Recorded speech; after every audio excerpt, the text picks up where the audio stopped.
Hello and welcome to episode 17 of the world's first Paul Weller fan podcast. I'm Dan Jennings, and 10 years ago I gave up my live stream and career as a radio presenter with one big regret: never getting to interview my hero, the legendary British musician Paul Weller. This podcast exists purely to solve that issue. Welcome to Desperately Seeking Paul. And in this episode, I'm joined by the fabulous Pete Paphides, a journalist who started his career at Melody Maker before going on to write for Time Out, The Guardian, Mojo, Q, Observer Music Monthly, and The Times, where he spent 5 years as their chief music critic. He's presented radio shows aplenty, has his very own Weller playlist on Spotify, and last year published his first book, a memoir about childhood and music called Broken Greek, which I highly recommend. Check it out. It is magical. So strap in for my chat with Pete. Some amazing Weller-related stories coming up, including the most epic kebab in music and potentially culinary history. Let's get into it. Hi, Pete. Thanks for joining me. Thank you, Dan. Lovely to be here. What better way to spend some time than talking about Paul Weller, because I know that you're a massive fan as well. But first of all, I want to kick off because the room that you're in is the room with the famous vinyl collection. Haven't you got like an insane vinyl collection that's worth like £1 million or something ridiculous? No, it's not. I mean, no. Well, I've got my wife to blame for that. I think the Times did a piece on record collecting where they interviewed me. The journalist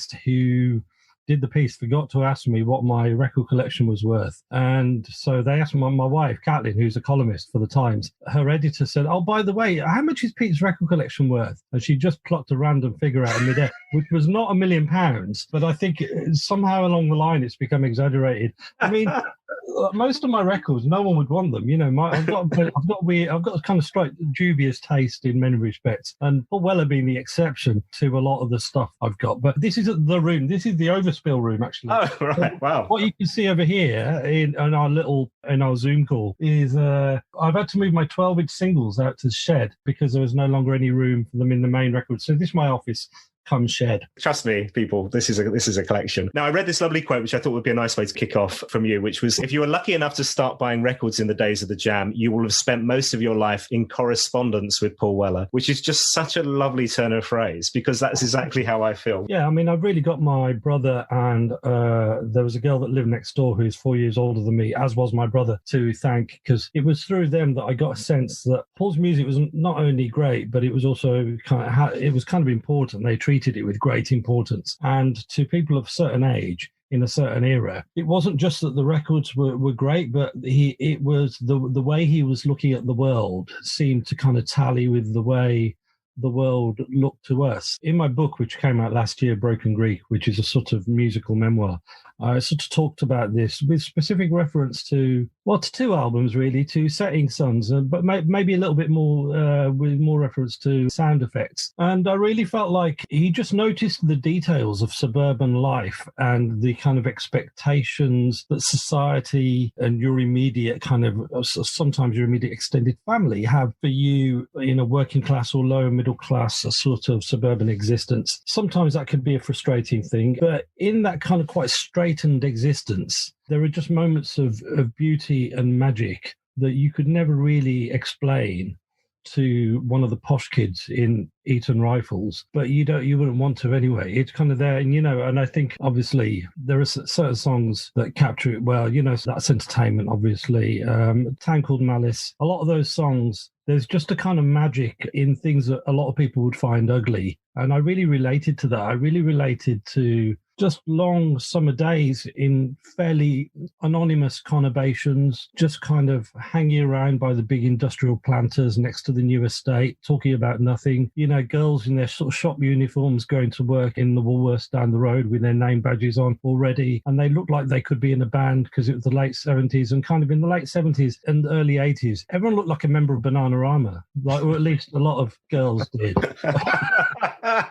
Paul was just seeing the world with the same eyes that I felt like me and my friends and my brother and his friends were seeing it. And you talk about in your book, you talk about the power of these songs for you coming out of the radio, coming out of the TV, and the impacts that they had on you. Paul struck me as someone who didn't really care what you thought of him, and that gave him a lot of power. that gave him a kind of alpha power, which later on I would recognize in a lot of art. Like a lot of my favorite artists really are the ones, I don't know what this says about my self-esteem, but I quite like artists that treat me mean to keep me keen.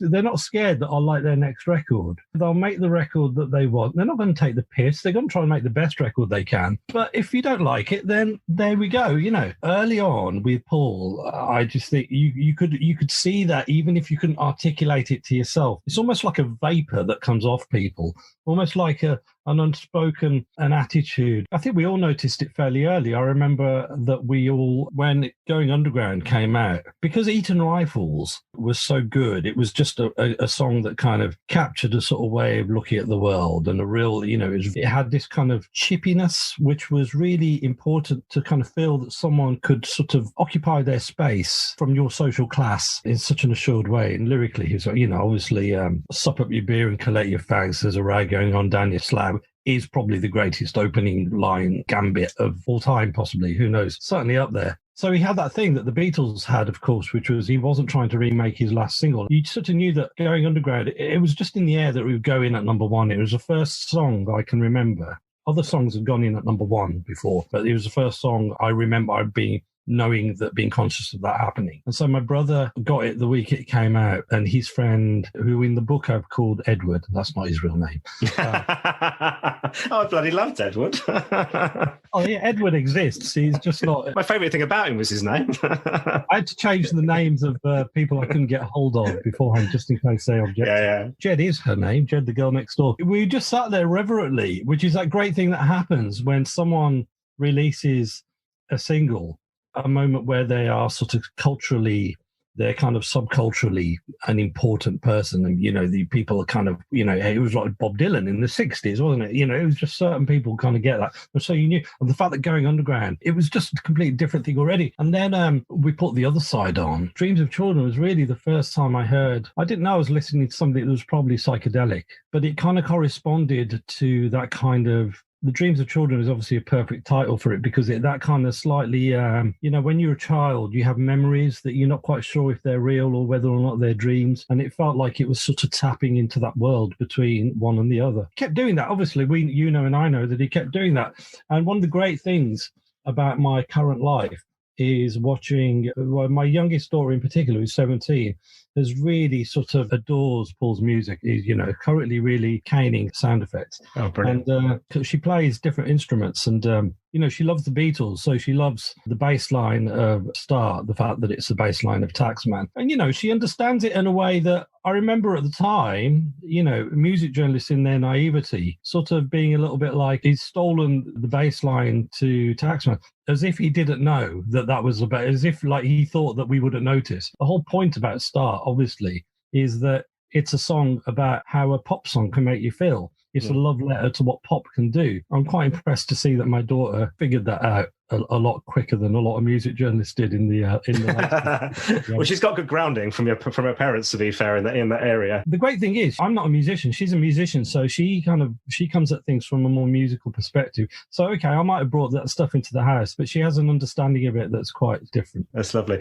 Now, one of the key things for me, obviously, on this podcast is the ambition, the dream to finally meet Paul and spend time at Black Barn and have a conversation, and that interview that's eluded me. Tell me about the first time you met Paul. You know, this is like a learning experience for me. This is like basically like a Guardian masterclass for free. The first time that you interviewed him in 2005, you're in the offices of what was his then record label was V2, which I think was like a substitute Virgin, if I remember rightly. Shortly after the release of As Is Now, you're worried that you've overstepped the line on this interview, cocked things up, right? So what happened? Yeah, he was, I think his son Nat was doing work experience at V2 at the time. I didn't know. There was no way you could guess that this was Paul's son, because he was like a goth. He was like an emo kind of goth kid. You know, he looked amazing. He had magnificent kind of makeup on, and I think he straightened his hair, which I think was dyed black with, you know, he straightened it with tongs and stuff. I couldn't work out why this intern was kind of hanging around lingering a bit too long in the room where our interview was happening. And then eventually Paul said, "Oh, yeah, Pete, that's my son, Nat," you know. And I just started laughing because I just thought it was so hilarious that it looked like kind of Marilyn Manson's younger brother, you know. It didn't look like Paul's son. And it was just wonderful. And the rapport between them was lovely and warm and tender. And it was just a little moment where, because I'd not met Paul before, it was just this moment where I was just in a room with a father and his son. And it was just so lovely that he found him funny. His bearing around him was kind of quite tender, as it would be, because it's just a dad and a son. But I wrote the piece and I thought, well, I'm going to say it. I can't remember what exactly I said, but I sort of said, I was trying not to laugh and stuff. So it was a little bit irreverent compared to a lot of pieces about Paul. And I was really quite worried about it. And when it ran, I thought that I might have overstepped the line. And I was really worried when his PR called me and said, Paul wants to speak to you. Paul's seen you because he wants to speak to you. And is it all right if I give him your number? I was like, yeah, of course, And I was quite worried because, you don't want one of your heroes to be pissed off with you. And you have heard stories of him kind of ringing journalists and giving them a bollocking as well. Yeah. In the early 90s, he infamously offered a journalist out, David Contick. He told him that suggested they kind of sort it out like men. I've invited David onto the podcast. Oh, no. I think it's fine now. I think it's kind of all like, I think everyone finds it quite funny. Sure.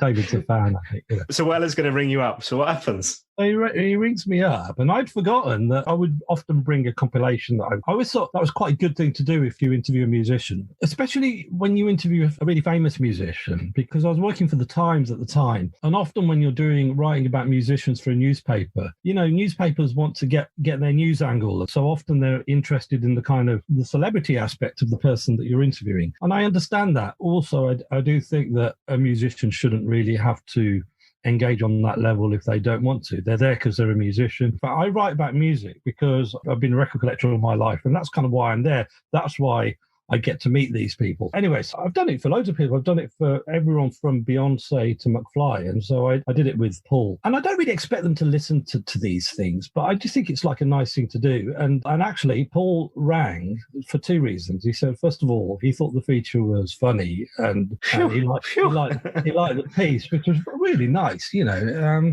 really lovely of him to do that. And secondly, he really liked the CD I made him, and he wanted to know what a couple of songs were in particular. I think maybe I didn't put who the tracks were by. Or maybe I was trying to be mysterious or something. And there was a song by Richard Hawley. He didn't really know too much about Richard Hawley at that point. And I'd put a track from Cole's Corner, the Richard Hawley album called Cole's Corner. They might have worked together since. And there was a track called The Curse of Ham by an American, no longer with us, an American singer-songwriter called Ernie Payne, which we really liked. It's very yearning, sort of bluesy ballad, and that really sort of struck a chord with him. So I remember those were the two songs that he wanted to know a little bit more about. And so I thought that was really nice. And I thought, well, that's really touched by the fact that he kind of went to the trouble of doing that. And then a couple of weeks later, I was at a friend's house.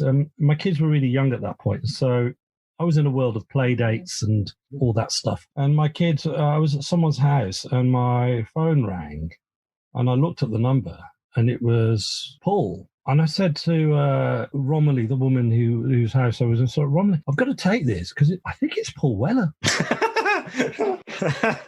Brilliant. I said, all right, Pete, is Paul Weller it? I know it. Listen, I've been thinking about, like you made those CDs you made for me at that. And like, I'm doing this gig at Ali Pali in a couple of weeks' time. And I was wondering if you wanted to DJ at the gig. And I was a bit shocked. And so I paused. This is the bit I remember. I think he took my pause as like I was thinking about it or something, And so he kind of, at that point, he felt the need to, obviously, I'll pay you. Yeah, the concern was, hold on. Yeah. Is this a freebie or what? You want me to, well, what are you paying, Paul? Are we talking equity rate or what? So I said, like, I'll do it. Look, the pay, it's not, you don't need to pay me. And of course I'll do it. Yeah, absolutely. And so DJ'd at that, that was just a really nice thing to do. He just sort of like, and he sort of, but the great thing was, I thought I'd established that, I don't want to be paid. I know what he's doing. It's a kind of professional courtesy, and it's a really good thing to do. Whenever I enlist the services of people who might not necessarily expect to be paid, I always pay them. And so I know what he was trying to do, but I'm not going to accept money from playing records at his gig, you know. So that's that. It went really well. It was a great gig. 2 days later, the phone rings again. Oh, it's Paul again.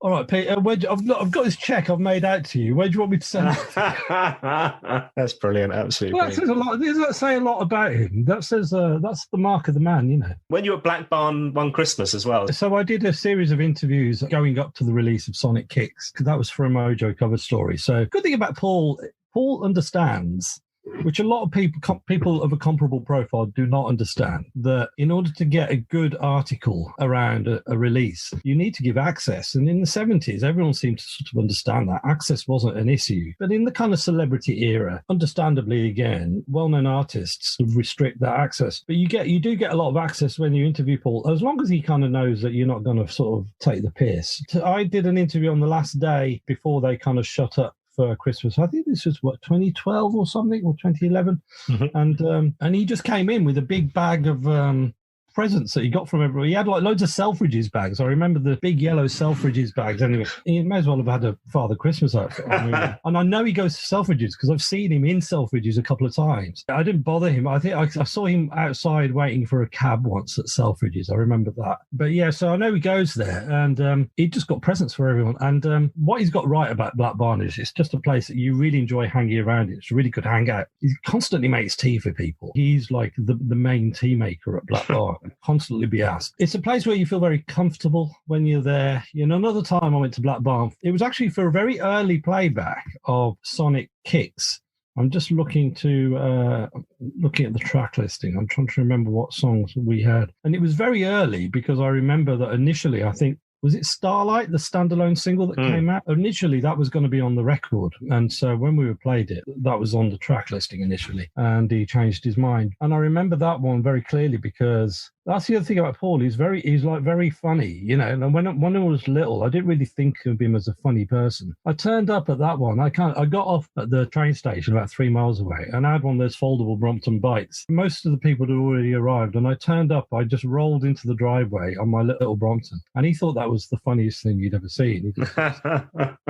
He just looked at it, and he looked at me and said, does your daughter know you've taken her bike? Because it just looked like the little wheel. It looked like, to him, it looked like a child's bike. Sort of tickled by that. Was that the Sonic Kicks? I'm trying to remember. No, actually. So those were some interviews I did for Sonic Kicks. But before that was the 22 Dreams. 22 Dreams was a funny one because, again, he was, we kind of exchanged quite a few texts and stuff around, as is now. You know, he's a big one for kind of, if he does it with me, I'm sure he must do it with dozens of people. If he's heard a record that he loves and he thinks you'll really love it, he'll text people he knows and rave about them. And because I really loved As Is Now, I think he's such an underrated record in his canon. It was like the end of an era because it was the last one that had Steve White on it. But it's just a lovely sounding record. And, you know, they're really firing off each other, the music. In a way, I can sort of see why he kind of chose to end that liaison there, because it's a nice point at which to end it in some ways. But anyway, 22 Dreams. I knew that he was working on something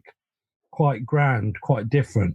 Obviously, he was with different musicians all of a sudden. He sent me about a year before the album came out 2 songs in demo form. He sent me Wild Walk When You Can Run and Light Nights. I think he was just kind of feeling around to see, but I think those were the parameters, the sonic parameters of the record that he was possibly sort of thinking of making. So he sent those demos of him just playing them in the house or something. He's very good like that. I think once he kind of knows that you're just like a fan and a collector, he'll just engage with you on that level. And actually, I get that, you know, a lot of musicians are like that. You know, I think as journalists, often we forget how much we have in common with musicians. We're all just fans, just trying to sort of figure out a way of expressing our love for this stuff. But they do it through making music, and a lot of us do it through writing about it.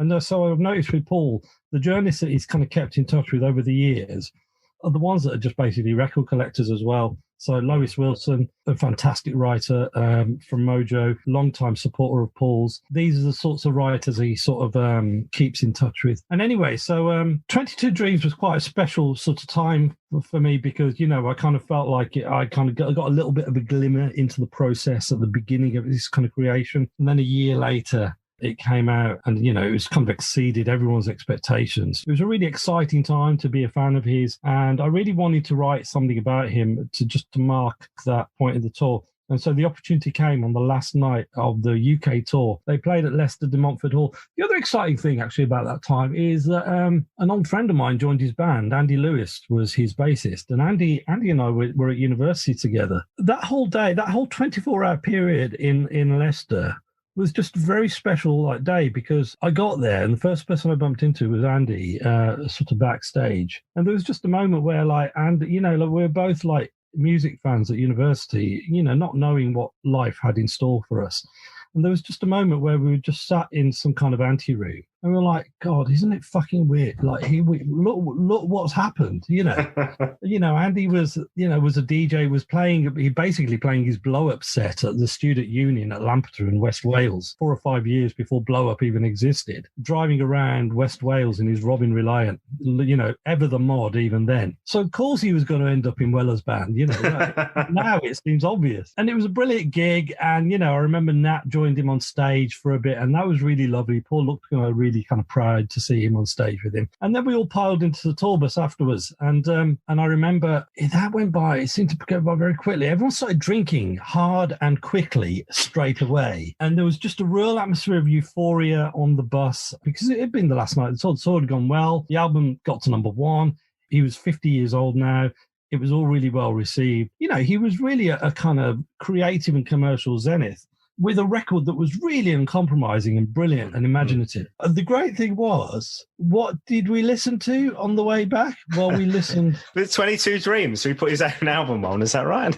We listened to 22 Dreams. And it was brilliant. I remember him and I put this in the feature, so I know he doesn't mind, because he called me up about that feature as well. He had a bottle of beer in one hand. He was punching the air, singing along to one of the songs on 22 Dreams. But it wasn't, you can describe that, and maybe it sounds naff, I don't know, but actually if you were there, it was just, there was a real purity about it. It was and he's like this, actually. He's like this generally. He's like someone who was won a competition to be the lead singer in Paul Weller's band for a day.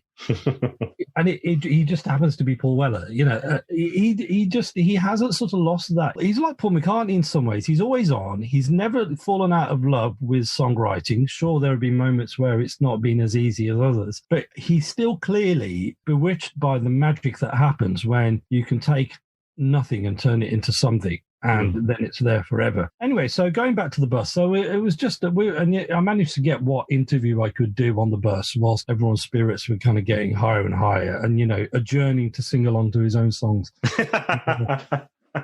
Suddenly we were West London, and so the tour manager, who's obviously like all tour managers have to do, is running quite a tight ship. Paul doesn't live too far away from West London. The plan is for the band to stay at the Holiday Inn, I think, on Shepherd's Bush roundabout. Mm-hmm. They're going to stay there for a night. And the reason for that is that the next morning, they have to go to the studios of Later. They're recording for Jules Holland, Later with Jules Holland the next day. I think there's a room booked for Paul if he wants it. But obviously, he lives quite nearby, so he could come back. But he's drunk, and he's already turned to me and uttered the immortal words, "Pete, have you ever been to Kebab Machine?" "No, I haven't." "You've never been to Kebab?"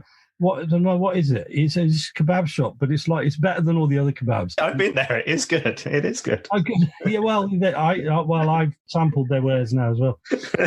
So his idea is that the tour bus should go. Everyone should go to the tour bus. Should park outside Kebab Machine while Paul gets 2 kebabs, one for me and one for him. Tour manager fuck that. The band are going in. The band need to sleep, and actually you need to sleep as well. But if you want to get a kebab, and then just make sure. Bottom line is, there's going to be a car waiting for you to take you to Later at 9 o'clock tomorrow morning. It's already 2 o'clock, So that's what we're going to do. So we kind of roll out, and Paul orders 2 kebab. While he's waiting for his kebab, like a bunch of Roger Waters fans who've been to see him at the O2 recognize him, and he's immediately posing. Suddenly he's like life and soul of the party, posing for photographs with these Roger Waters fans that kind of look like they've just kind of tumbled out of David and Sam Cameron's house. It couldn't be more different in a way, He insists on ordering my kebab as well, and then the guy goes, "How many chilies do you want on your kebab?" And he says something ridiculous, like 10 or something. But he also he very specifically asks for the amount. In this kind of weird drunken logic, I don't know what it is. He specifies the amount I have to have on my kebab, and it's like about 3 less than his kebab. So we kind of get into the cab and we go to back, but, not too far away. One good thing about Paul is he asks you a lot of questions about yourself. It's untypical of a lot of musicians, especially well-known ones. He says, so how many kids you got then, Pete? He says, two. You going to have any more? So, no, I don't think we can really, because, in terms of trying to kind of do our day jobs and stuff, 2 is about the maximum really. He said, oh, you should, you won't regret it. I'd just keep on having kids for the rest of my life if I could. Anyway, he sort of like goes out the cab, and I see him through the window opening his front door. And then I sort of get to my house, and then the taxi driver goes, what are you going to do about your luggage? I said, I haven't got any luggage. I've just got this shoulder bag. There's like a massive suitcase. I don't know, maybe a guitar or something. I can't remember, in the boot. And he's just left all his luggage, like 3 weeks of touring. He's left it all in there. So I have to sort of take it into my house and kind of take care of it. And of course, he needs it for later tomorrow morning. That leather jacket, that really expensive looking leather jacket he was wearing at the time, that was there as well. And Caitlin and I are taking the kids to school the following morning. They're walking the kids to school. And the car's already come to pick up Paul's luggage. And I'm saying to Caitlin, God knows what I've got to watch later tonight, because God knows what state him and his band are going to be in. And at that moment, the phone rings, and it's Paul. And I can hear like music blaring out the background. And it's a CD. I'd made him another CD. It had a song. I remember there was a song that he was kind of crazy about. He mentioned this to me like a few months ago, called Soul Shake. It's by Peggy and Jojo Benson, I think. It's like an amazing kind of rattling soul track from the late 60s, like Southern soul with like a sitar overlaid on top. It's really, really good. And he wanted to, he was really kind of digging that. And he said, and then he sort of said, what do you think about that kebab last night? It sounds like, I didn't really know what he was expecting me to, it was like a kebab, But I said, yeah, it was okay. Yeah. You know what? I think that is the best kebab I've ever had in my life. It's just, I can still taste it now. But it was like nothing had happened. It was like he'd never had a hangover in his life.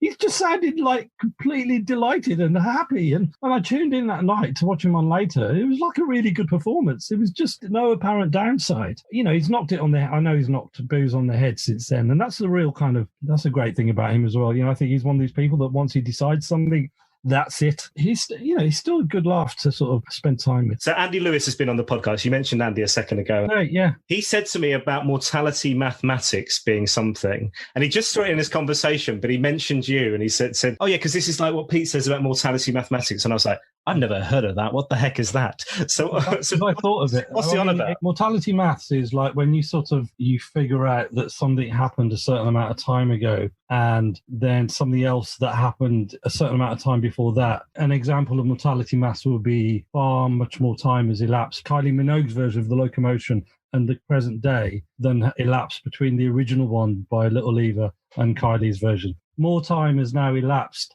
between the Beatles, the release of Anthology, and the present than elapsed between the breakup of the Beatles and Anthology. Mortality maths is these sorts of mathematical dichotomies that bring home to you the fact that you're accelerating at terrifying speed towards death.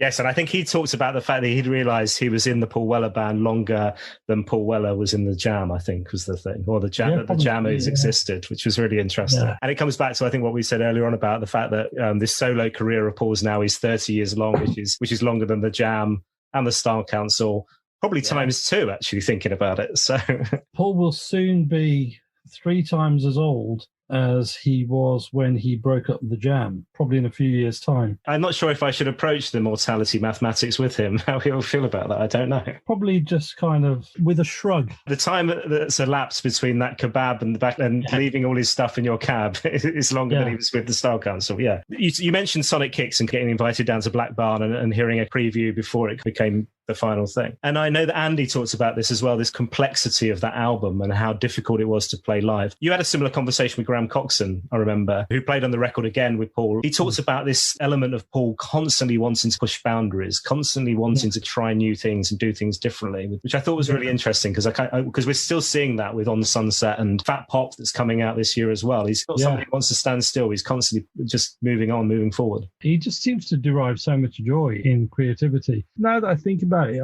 I think 22 Dreams was the album where he just basically decided he was just going to keep changing. This was it now.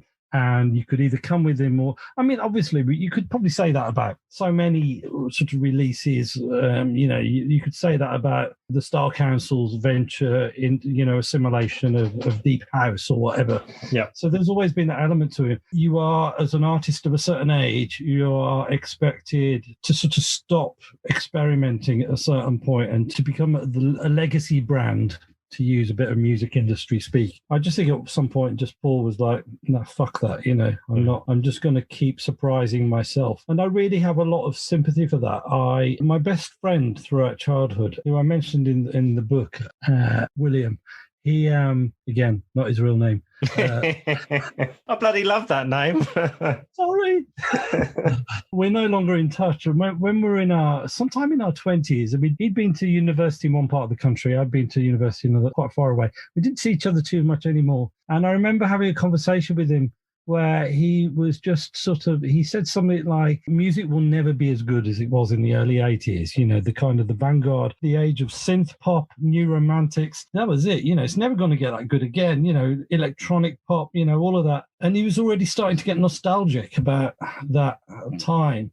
And I remember sort of thinking, yeah, of course I'm nostalgic, but I never want to hear those words come out of my mouth that it was better then than it is now. You've got to be open to the idea that something new can come along today that doesn't sound like anything that happened before, and it might really inspire you.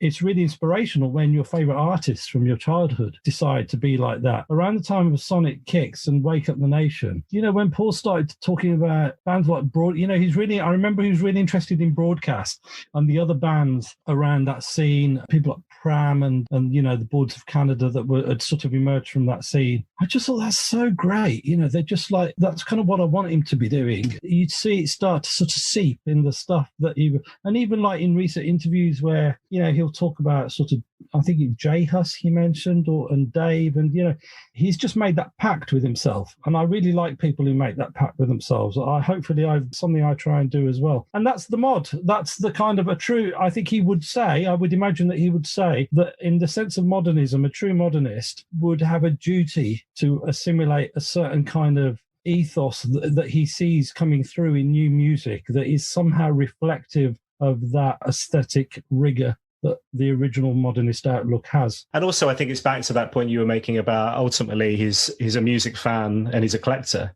And it's that love of wanting to, to just get more and discover new things and find new singles and albums, whether that's people who are releasing music now or discovering stuff that's been and gone and he maybe missed it at the time. I think that's really interesting. You talked a bit about that with your show a while back, Vinyl Revival, which was a really interesting series on BBC Six Music. And you had people like Tom Jones and Damon Albarn and Florence from Florence and the Machines and Johnny Marr, Ryan Adams, etc. And the final episode, series 1, was Weller, was Laura Marling, was Norman Cook, Fatboy Slim. That was actually the pilot. That was. Oh, was it? I thought it was the last one. No. I understand why you would think that, because that was when it was broadcast. But they broadcast that after, when the first lot had gone quite well. And I wanted to mention the pilot because this is another measure of the man, really. I was trying to get a Six Music to agree to give me this show, which I thought would work really well at the time because the Vinyl Revival was still quite a young, new thing. And I just thought it'd be a great point at which to have a show like that. And they said, well, okay, but we need a pilot. We're not just going to let you, essentially, in whatever polite way they could. They were like, who the fuck are you? Why should we let you into the studio to make a radio show? Go off and make a pilot. That sounds like my entire radio career. yeah. Go off and make a pilot, and then we'll see whether or not we'll give you a series. And the thing about a pilot is you have to record it like it's a real show. So you have to get some names to show that you're serious. And it's a real measure. And I think, okay, well, this is, if I'm ever going to call in a favor from Paul, and I think I felt like maybe it was my best ever chance in a way, because I think he'd recently, someone from his office had gotten in touch. They'd forgotten to commission a piece for the tour program for 22 Dreams. So they asked me if I'd give my permission for them to just run the Times piece I did, the one that ended up with him leaving his luggage in the car. Yeah. And And I said, sure, yeah, of course, maybe I was calling back that favour. I said, look, Paul, they're not going to let me make this show unless I get some proper sort of guests. And I knew that we talked about Laura Marling. I knew her as a fan, and I'd interviewed her a few times before, and I knew she was didn't think I was a total prick. So I thought it'd be quite good to have them in the same room as each other. Part of the reason he said yes, because he just wanted to meet Laura. She's great. She is great, I think, absolutely. What a nice thing to do, though. Exactly, because it was probably, at that point, it didn't look like it was going to be aired. So Paul basically took an afternoon off just so that my show had a chance in hell of happening. He didn't have to do that. No one knew that, It was really unbelievably nice of him. There was one little bit I wanted to touch on, which was this love of normality after a tour. So you mentioned being on the tour bus the final night of the 22 Dreams. There's a bit where you wrote about where you made the remark, I think Bono talks about when you two come off tour, they go into a hotel to acclimatise for a week or something. Yeah. Like their own hotel, I think, isn't it? And then Paul was, oh, well, F that. I like getting back to normality, and what these kind of rock stars are doing with day to day. And obviously, a father of young kids, like I said earlier, I'm sure he's watching Paw Patrol and, and A. Dougie and all that nonsense. But that love of kind of just getting back to Sainsbury's for a normal shop was really lovely, I thought. He's almost aggressively normal. I mean, it's like you hardly ever encounter it in someone who's that well known. You almost can't be nervous in his company because he won't allow it. And Paul McCartney has this. I think it says a lot, actually, that Steve Craddock went from being like a fan that kind of hung around outside Solid Bond Studios to being the longest standing member of his band. He never forgot that part of you that is a fan. He never forgot that could have been him. It's not a sad thing to him. It's not a pathetic thing to him to be intensely into someone's music. It's actually the thing that we all have in common. And a lot of fans have said on this podcast, actually, in recent episodes about the fact that like the opening up for sound checks and John Weller letting everybody in for the, to come and see the jam before the gigs and signing autographs after the show and just letting the fans in. I think, there's always been that respect for the fans, which has been really lovely. I've literally never heard anyone say a bad word about him. I just never. Someone at some point, most well-known musicians, at some point you will have heard someone say, well, he was a bit of an arsehole the day that he did that. Never heard anything along those lines about him. Right, so you are allowed one Paul Weller song for the rest of your life. This can be from any period. Solo, Style Council, Jam. Which one's it going to be? Shall I give you the second question as well? Yeah, give me the second while I think about the first. Okay, so the culmination of this podcast, obviously, is the dream to meet Paul Weller at Black Barn and have a conversation and that interview. Is there anything you think I should cover off? I just think, and it's not too broad, quite a broad term, but in terms of if you want to kind of get him relaxed, I think it just has to be records in the broadest sense. If you just start talking about records, then one thing will lead to another. An entire afternoon will have passed. That's what you'll get the most value. If I know it's kind of a boring answer, but it's not. It's not. It's the truth. Will that get me a kebab machine invite? Dude, does he still eat? He looks quite fit these days. I'm not sure if he maybe he gave up. I think, to be honest, I think if you're going to give up booze, the kebabs are going to go. I think the booze is what unlocks the portal to the kebabs. That's so true. What's the song going to be? This might be a bit insulting because it's not necessarily all his work, but the Brendan Lynch 7-minute remix of Cosmos. Oh, lovely. And if we can't have that, then I'll have the thing that it's the B-side to, which is Sunflower. Was that one in your DJ set at Ali Pali? That's a good one to play if you need a loo break. That's true. I probably would have been too self-conscious to have played anything with Paul actually on it. I just never got bored of it. I just it just takes you to another place. God, I mean, where'd you get, I've got a playlist on Spotify of my favourite Paul Weller songs. I think it's currently about 110 songs. And I don't think I even got around to adding anything from On Sunset. You mentioned Sunflower a second ago, and that for me is such a great tune. That's such a special tune. I remember I was very early days in my radio career. I was on hospital radio back then. And I was doing work experience at the BBC, hoping to kind of get my foot in the door and get up the ladder. And they used to have this huge, big record library, which you'll know this, where radio stations would just get sent all these records with stickers on, promo copy. And I was in the office one day, and they basically said, "Go through it, sort out if there's anything you want to, help yourself."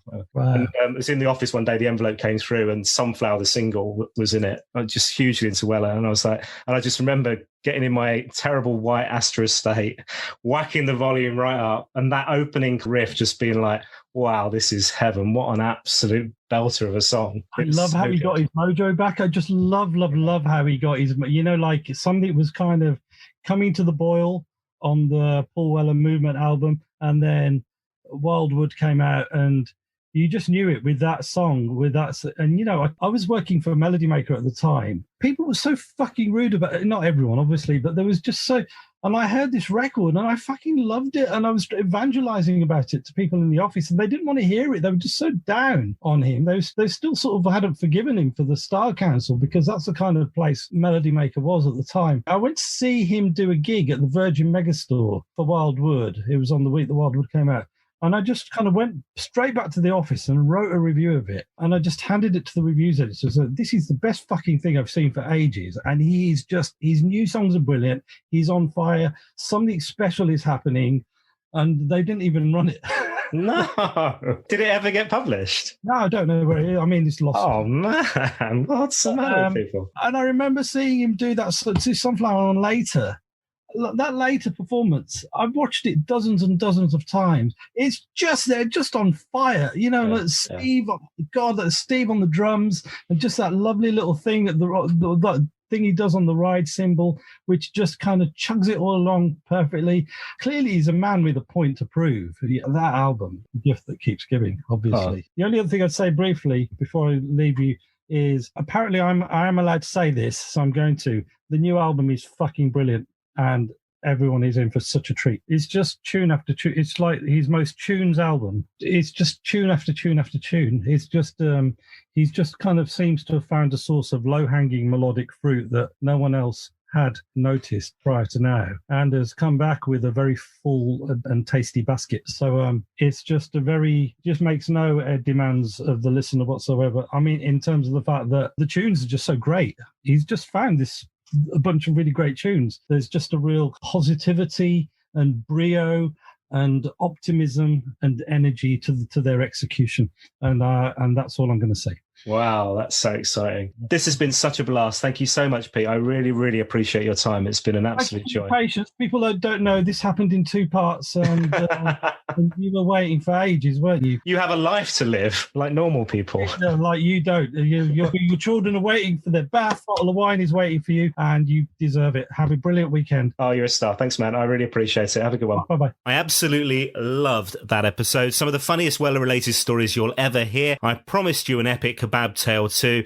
and I think we delivered. Pete was brilliant. Make sure you check out his fabulous book, Broken Greek. Now, coming soon to the world's first Paul Weller fan podcast, music mogul Alan McGee. Yes, the man who discovered Oasis. He's a massive Jam, Style Council and Weller fan, and has some incredible stories to share. We have a series of honorary councillor specials, so if you love the Style Council, you'll love what we have coming up. Plus, we bring it bang up to date with Stone Foundation's Neil Jones. All coming soon on the podcast. Please share this episode on social media. Leave a review wherever you get your podcasts, on Spotify, Amazon, Google or Apple. It really does help us to find new listeners to the show. You can find us on social media. It's at Weller Fan Pod on Twitter, or on Facebook and Instagram under Paul Weller Fan Podcast. See you next time.